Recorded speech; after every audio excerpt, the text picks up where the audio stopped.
Well, last May, we talked to a Cornell student to discuss a course being offered on that campus called America Confronts the World. The class description linked xenophobic nationalism to President Trump and pragmatic cosmopolitanism to former President Obama. Here's what she had to say then. When I first read that, I wasn't exactly sure what to think. All I could tell was that there was this unfair comparison between President Barack Obama and then President Donald Trump. Based on the syllabus, it doesn't seem like a fair conversation. So if I were to walk into the classroom, I don't think I would feel comfortable expressing my views. Now she is revealing that those remarks expressing concerns, just concerns, about liberal bias at the college led to a constant harassment environment and even threats on her life. Cornell student and campusreform.org correspondent Neetu Chandak joins us now. Welcome back. Thank you for being here. I remember that interview because I remember that comparison, xenophobic nationalism and pragmatic cosmopolitanism. You point out, hey, this might lead to a liberal bias. When you did that, and when you did that in other forums on campus, what was the reaction to you? I'm sorry, I couldn't hear that. I'm sorry, I hear somebody else talking on the speaker. That's okay, it happens, it happens. No, my question was, when you wrote that, when you talked about that on Fox and Friends, and when you continue to be a conservative on campus, what was the reaction to you? While I received a lot of support from my family and my friends, I received so much backlash. There was harassment online, cyberbullying. I even got a threat saying somebody wanted to hurt me, and it all takes a mental toll. It actually affected me this past fall semester where I had to receive therapy. It got too much. I would feel anxious. I got nauseous at the thought of meeting professors and students, even if nothing bad came out of it. And at one point, I wanted to unenroll 4 classes and take them online because I figured that maybe everybody else would be better off if I didn't exist at Cornell.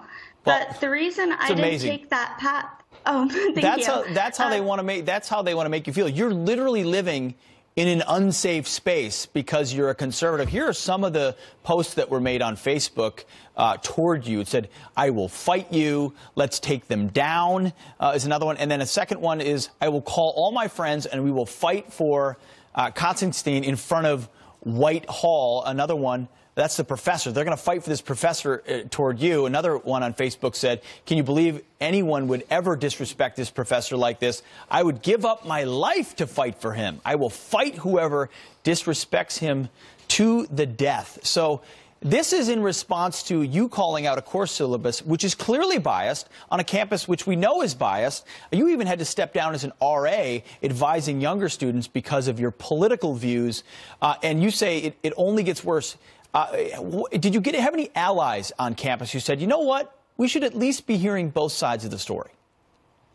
So yes, the Network of Enlightened Women, I'm their treasurer, and they're an excellent group on campus. So yes, they were there for me.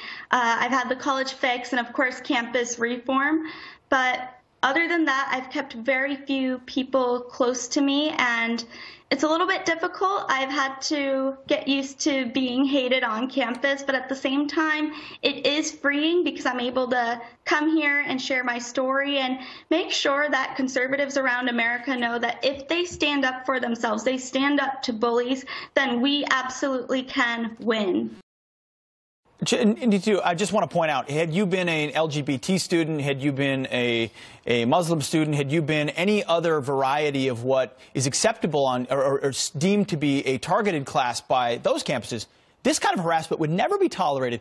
But did the campus president or any professors stick up for you as a conservative? Well, I'll say this. If I was an Indian liberal and I'm a female, of course I would be accepted.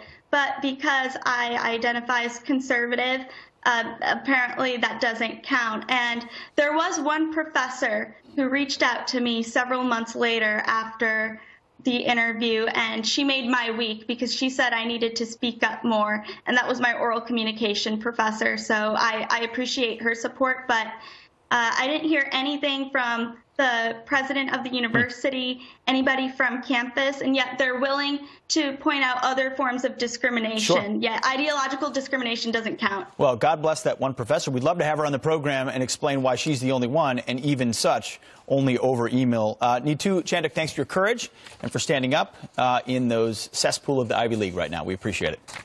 Thanks for having me.